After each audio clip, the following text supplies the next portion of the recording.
bronchial constriction. So the actual air can't get in and can't get out. And so someone who has asthma, if they're having an asthma attack, it kind of feels like you're underwater and can't get your breath. So you try to get it in, try to get it out, and it's an odd feeling. And about 80% of people that have asthma have allergic asthma. So allergic asthma is a response to something that's usually naturally occurring, but it could also be a chemical. So pollen, dust mites, trees, grass, that kind of stuff, mold spores, those kinds of things are generally the big asthma causes, as well as pet dander, cats particularly. Those are the kinds of things. So about 80% of people have allergic asthma. 20% have other kinds of asthma, which is not allergic. It could be a reaction to a chemical, but not an allergy. It could be exercise-induced, so they go for a run and they have an asthma attack. It's like a spasm in their lungs. Or they have stress-induced asthma, obesity-induced asthma, pregnancy-induced asthma, or a variety of things. I'm amazed I don't have asthma at this point. No, really, no. But you said you're in the 20%. I'm in the 20. Yeah, I have zero allergies. So I went to music school and was a classical opera singer for a little while, practicing, and I couldn't project nearly as much. Couldn't, get the breath that I needed to get. And when I was a baby, 13 months old, I was hospitalized. And then again, when I was 12, hospitalized for an attack. And it's funny that you say that, the feeling of it, because I feel, for me, it's kind of like when you really want to yawn, you can't kind of catch that breath. It's like you're constantly like, that's how I kind of describe it for people who maybe don't have the asthma. It's because you're waiting to get in and it's so annoying and you can't, and then it just builds on that. So you're unusual in two ways. One, usually it's allergic. And I always encourage people to keep getting tested because allergies change and they develop later in life. The second thing is that more boys than girls have asthma. We're running about, in that age group of 5 to 12-year-olds, it's about 19% of boys, 1 in 5. That's why you'll see those blue puffers around schools all the time now. At the same time, it's about 14% girls, or 13-14% girls. What happens, though, is that some kids outgrow their asthma. Boys tend to outgrow it faster than girls. Lungs develop differently, and adults have another whole thing. But this, right now, is the particularly dangerous time for kids with asthma. Yeah, tell us about that. So you say September Asthma Peak. This is last week and this week are the peak period for kids to have an asthma attack. 20 to 25% of hospital visits, emergency room visits, or actual admissions to hospital happen in the month of September. It should be 1/12, it's 1/4.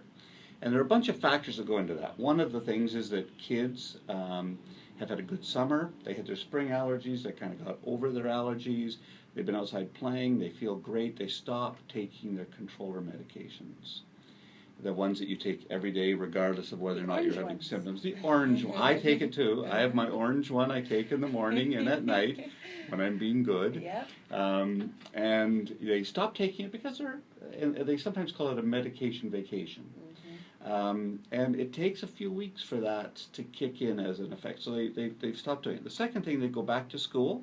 They're indoors. And indoors, you've got schools that are dusty, schools that are moldy, you've got dust mites, mold spores, that kind of stuff. So kids who are allergic have that reaction. The other part is that they're around other kids. And they've been maybe around 2 or 3 or 5 other kids for the summer. And what happens, they get back to school, they're around 50 kids. Kids have colds, the common rhinovirus, the common cold. They're not washing their hands, they're picking their noses, they're doing all that kind of stuff. They're touching each other's things, and a cold gets passed around. And a kid who has asthma gets a cold. It's a very different thing than another child. A child without asthma gets a cold, you have a few sniffles, you get a bit of congestion, you have a cough, you get over it. Kids who have asthma are particularly challenged with a cold, and that's a real problem. This year we also have on the horizon a new it's not a new virus, it's an old virus, Enterovirus D68. Well, that's what I was going to ask you, because there was a news story this morning that said a lot of children, we've got almost 3 dozen have been taken into hospitals, into intensive care across Canada so far, more in the States. But how could you tell if your child is asthmatic already? How is there any way of telling the difference between whether they actually have this virus or it's normal cold? Not really. One of the things that we're finding, and I think it's in BC, Alberta, and Ontario right now. It's in about a dozen states in the U.S. And the last statistic I saw is maybe a week old, about 135 kids in the States. It is a very difficult virus. It can be life-threatening. Asthma is life-threatening in and of itself. I always try to remind people that someone will probably die in Canada today of an asthma attack. We get not one a day, but almost one a day, people die of asthma. Kids are very susceptible to the flu and to a virus like this. So this virus, what happens, and I've only read about it, I've not experienced it, is the usual kind of flu-like symptoms. You may get muscle aches, often with a wheeze that seems unusual. So what we're telling parents with children with asthma is to be extra vigilant, watching for anything that has a fever, muscle aches, constriction in the chest, which sounds, with a cold you don't usually get that kind of fever, those kinds of things. It sounds a little bit more flu-like, and that virus then settles in, and it can be tested by a sputum test, or they actually test to see whether the virus is there or not. We're not raising a panic alert about this at all right now. It's still quite small. It's not what we would call prevalent. The common cold is still the dangerous thing for kids. So what we're telling people to do is, if you've got a child with asthma, be extra vigilant. Make sure everyone in the family gets a flu shot this fall. Keeping everybody at the flu at bay is very important. Having a regular hand washing. We get tired of talking about it, and people get lazy about it, but hand washing is a huge thing to stop the spread of viruses. Make sure kids are on their asthma action plan. We encourage every parent to work out with a child and their physician an asthma action plan where you know what medication to take, when to take it, how to get an increase in your dosage if you're getting susceptible. If you have exercise-induced asthma, which I suspect you have, how to take your Ventolin or your rescue medication before you're about to go for a run or before you go for a long bike ride. Take it. It'll last for 3 or 4 hours, and you're much less likely to have an asthma attack. An asthma attack, I sometimes call them lung attacks, because people are so used to sort of the wheezy kid. Asthma. My own family is a bit like that, if anybody's listening. They all have cats and dogs, and they just think I don't like their cats and dogs. It's not that I don't like their cats and dogs. I'm allergic to them, and I don't just get kind of itchy or runny eyes or watery eyes or get a little bit hard breathing. I can have an asthma attack, and they're very scary. And like a lung attack, it's like a heart attack, and that can cause death. And the other issue we're taking on right now as the Asthma Society of Canada is the issue of puffers in schools. And right now we have a patchwork across the country of schools that allow children to keep their puffers with them on their person, and schools that require that they be locked up in the principal's office. And we had a young boy named Ryan last year die in a school playground in St. Thomas. And Jeff Urich, the MPP for that area, has brought forward a private member's bill called Ryan's Law, which would require school boards to have policies that allow children to keep their puffers on their person. There have been no incidences ever of a child misusing their asthma medication. The incidents that happen are when kids don't have their asthma medication. And if you're having an asthma attack, even the start of an exacerbation, and you don't have your puffer available, and it's locked away and you don't know exactly where it is and how to get it, your stress level goes up, and that compounds the situation. Is there anything that you can do to help somebody that is in the middle of an asthma attack if you don't have access? Sure, help them relax. But get them, in a comfortable position, calm them down.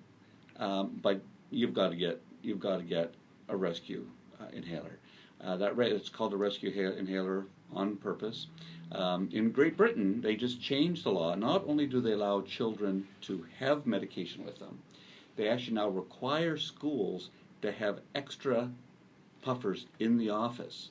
Not prescribed, just every school is required to have extra puffers in case a child forgets theirs at home. Well, I wanted to ask you that. I mean, is it for the most part an interchangeable medication? Absolutely. Absolutely. A rescue medication, there are different ones, and there are generics, and there's brand name, and there are different doses, but essentially it's a bronchodilator. It works on the lungs, on the airways, it relaxes them, it opens them up, and they're not dangerous. So why would kids be allowed to carry them in school? Well, even if someone, and we've never seen this, but if a child did take a puffer and blew it in someone else's face, it has no effect. Yeah, it wouldn't do anything. There's no danger. Have you done that? No, but when I was younger, I had my rescue inhaler, and kids would always ask, like, what does it do? What does it do? Like, don't do anything. It just helps me breathe. That's it. Yeah. And what we tell kids, actually, off the record, on live radio, don't tell their teacher they're keeping their puffer with them. You just keep it with you. Their health is more important than a school board that's got a dumb rule. So we applaud MPP Jeff Urich for bringing this private member's bill. He brought it in the last legislature before the election, and it died on the order paper, and he's brought it forward again, and we want this government to move quickly in Ontario. We want every government in Canada to enact that kind of a law, and people should talk to their MPs about it. What we think is that if a child has asthma, and they're anywhere from 4 or 5 years of age and over, they've been using their puffer already. Yeah, they know how to use it. They know how to use it, and if their parent gives permission, we say yes, parental consent is required. If the parent signs and the child has an asthma action plan signed by a doctor, a principal should not get in the way. All right, and we are not going to get in the way of a commercial break right now, but we are going to come back and talk to Dr. Oliphant a little bit more. He's the president and CEO of the Asthma Society of Canada, and he's also a member. We'll be right back here at What She Said. Fun.